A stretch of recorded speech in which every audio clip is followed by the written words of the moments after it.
Hello everyone. So today we are going to do Cheat Code Daily Challenge Short Colors. Basically this question is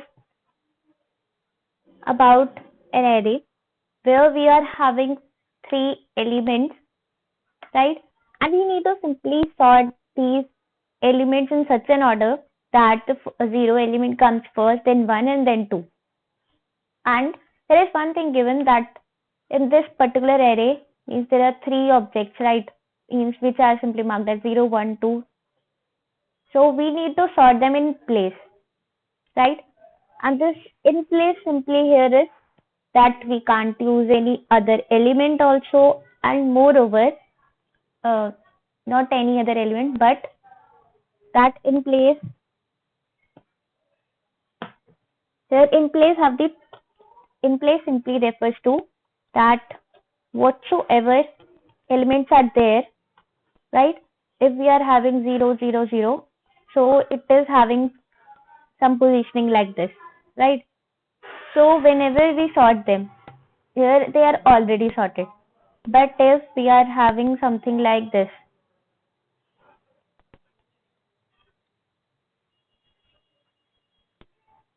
right? So when we would be sorting these number of zeros, then they should come in this order only. They shouldn't be like in this place, or they shouldn't be like this. They should be in this order. So this is what in place simply refers to. Now you would be thinking that what does it really matter if we simply randomly sort them, because the elements are simply same only, but still as per the question, as it is mentioned that we need to sort them in place, so it is essential we need to sort them in place. That is, whatsoever position we are having, it need to be maintained. So here, as per the question, that we will be using 0, 1, 2, right? So there are only three integers, 0, 1, 2. There could be any other integer also, like there could be 5, 6, 7, or 8, 10, or 12.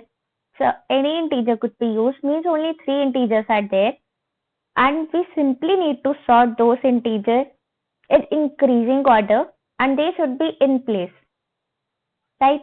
And moreover, it is mentioned you must solve this problem without using library sort function, because in any language we are already having sort functions, right? Means in C++, Java, Python, any language, we already have sort function. But it is a question that we don't need to use any library sort function. So that's why we need to devise our own sort function, and we need to solve this in place. So for solving this question, we have two approaches, and the one of both of them are order of n only. But the thing is, the approach one is with two paths, and the approach two is with one path solution. So with code only, let me explain you that how these approaches are.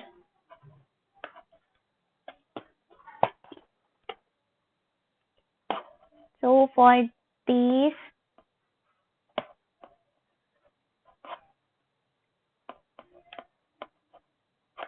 for this approach one, what we need to do is we are simply taking three counts.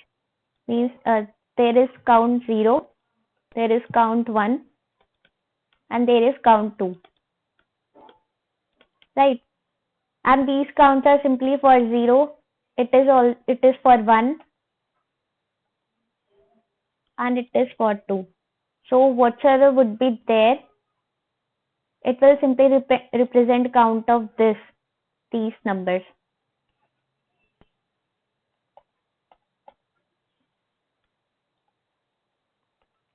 right? And initial count will be simply 0 of these numbers.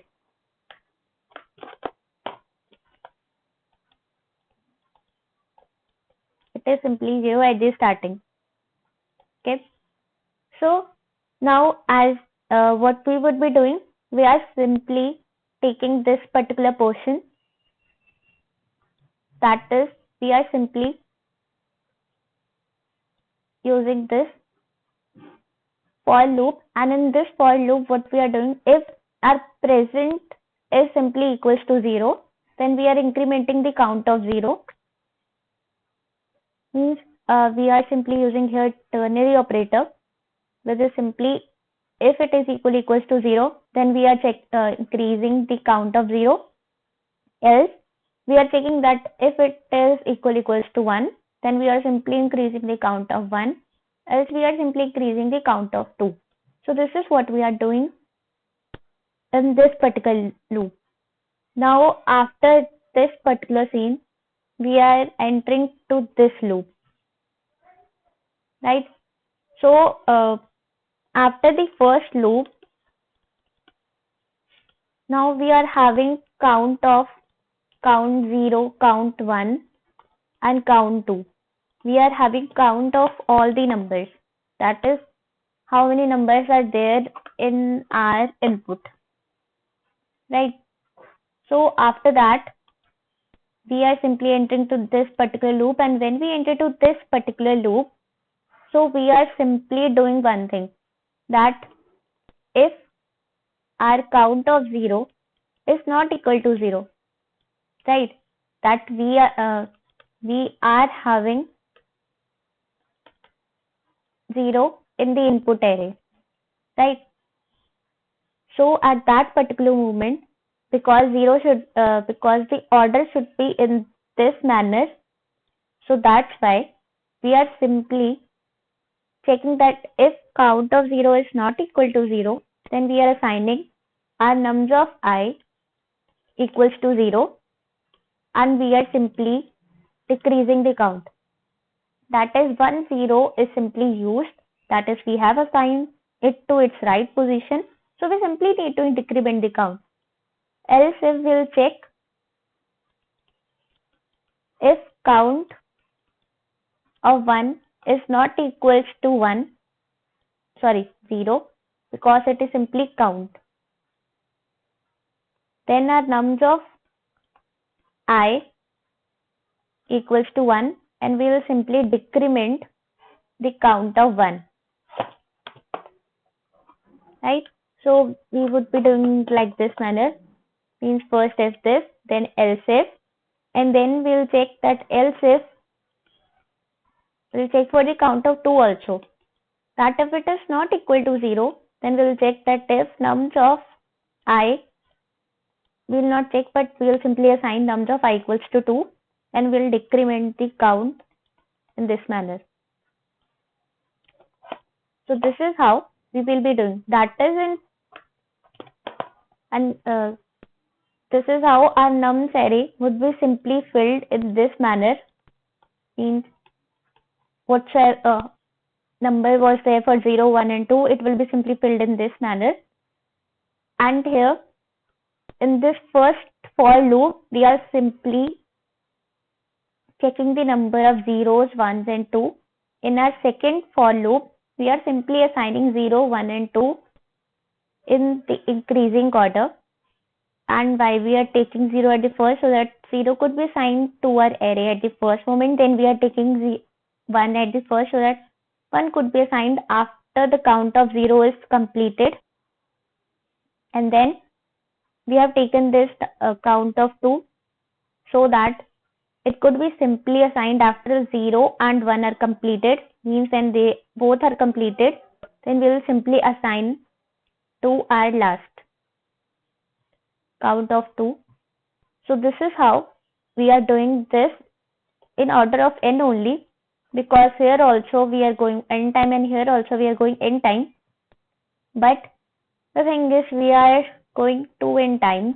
Basically, we are, rather than saying it as 2n, we could simply say that we are going with 2 paths. That is, 1 is here and 1 is here. Means 2 times we are traversing this array. So there is scope of simply making it more optimized by using a single path solution. And that is, one algorithm is there which is also known as Dutch national flag algorithm. And in more technical terms, we can say that algorithm as quicksort algorithm with one pass. So let me show you that.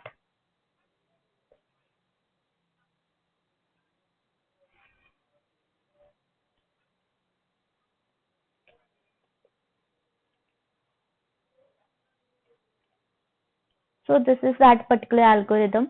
In this algorithm, what we are required is, as it is a two-pass algorithm, sorry, not two-pass but one-pass algorithm, if it is one-pass solution, here we are required with 3 pointers. And here P would be simply acting as,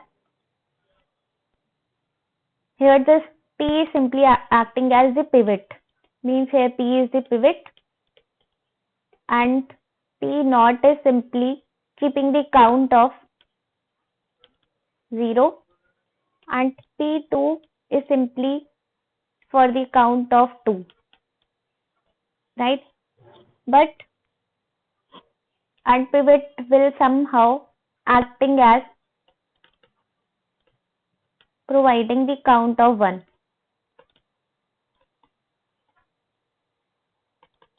But just for convenience I am saying this. In actual they are not doing this.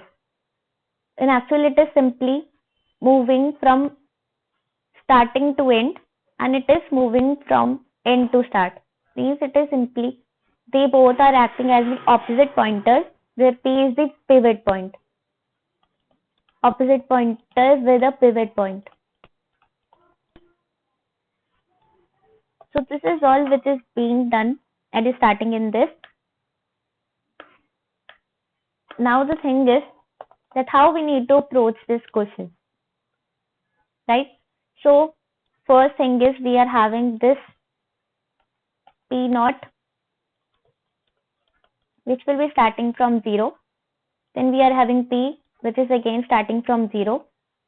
And then we are having this P2 which is simply n minus 1. Means whatsoever length of the array is this, there it will be starting from the end.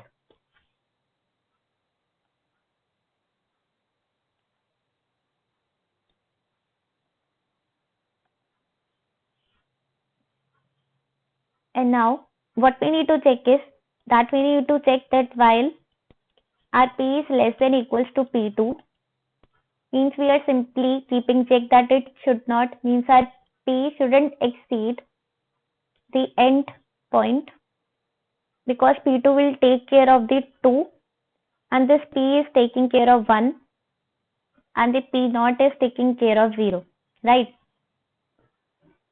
So in this only, first we are checking for if our nums of P, if our nums of P is equal to 0. First we are simply checking that if it is equal to 0, then we will simply do is swapping, that whatsoever we are having in our nums of P naught,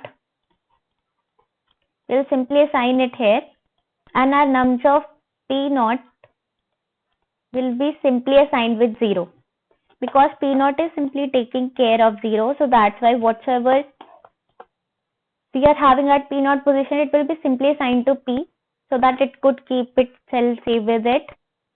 And at the end, we simply need to increment both of them because it is moving in forward direction, so it needs to be incremented. And here P is acting as a pivot and it was starting from the start only, so it is again incremented. So in else if condition, it will simply check that is if nums of P, if it is equals to 2, right? So in this position only, if it is equals to 2, then we simply need to check. Here we are simply again swapping that whatsoever would be at a nums of P2 position, we simply need to assign it to nums of P and then nums of P2 would be assigned with 2. Means whatsoever was there at this particular position, it is being assigned here, right? And the number of P2 equals to 2 at this particular moment, and then P2 is simply decremented. Why P2 is simply decremented? So that I now we are left with this much position only to fill up with the 2.